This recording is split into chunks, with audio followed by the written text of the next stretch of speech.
جدھر ہی کرو اللہ کا چہرہ ہے، لیکن اللہ کا چہرہ دیکھنے کے لیے بھی اللہ کی آنکھ چاہیے۔ یہ بات جو ہے نا اس آیت کے ترجمے میں یہ بات جو ہے یہ درویش بتاتے ہیں کہ اس کا اللہ کا چہرہ تو ہر جگہ موجود ہے، لیکن اس کو دیکھنے کے لیے نا ہر آنکھ نہیں موجود ہے، ہر آنکھ وہ چہرہ نہیں دیکھ سکتی، اس کے لیے پھر مولا علی کی آنکھ ہی چاہیے کہ وہ اللہ کا چہرہ دیکھ۔ جیسے بابا حضور کی نعت شریف ہے جو دربار پہ لکھی ہوئی ہے، کیا شعر ہے اس پہ رام صاحب؟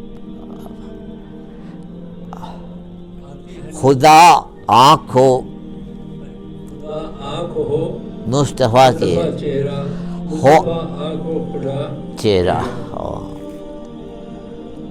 مصطفیٰ آنکھ ہو خدا چہرہ ہو، مصطفیٰ آنکھ خدا چہرہ، ٹھیک ہے نا۔ اب خدا کے چہرے کی مصطفیٰ کی آنکھ چاہیے، اور مصطفیٰ کو چہرے کے لیے خدا کی آنکھ چاہیے۔ تو یہ ہر بندہ جو ہے نا وہ حسن جو ہے ہر بندہ اس کی تاب ہی نہیں لا سکتا، ٹھیک ہے نا، وہ ایسا حسن نہ اللہ کے جلوے کی کوئی تاب لا سکتا ہے۔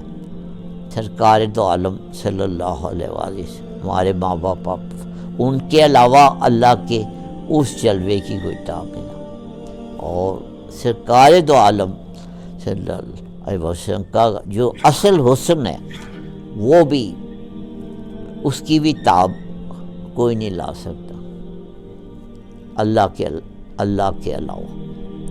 تو یہ چہرہ تو موجود ہے اللہ کا، لیکن آنکھ بھی چاہیے۔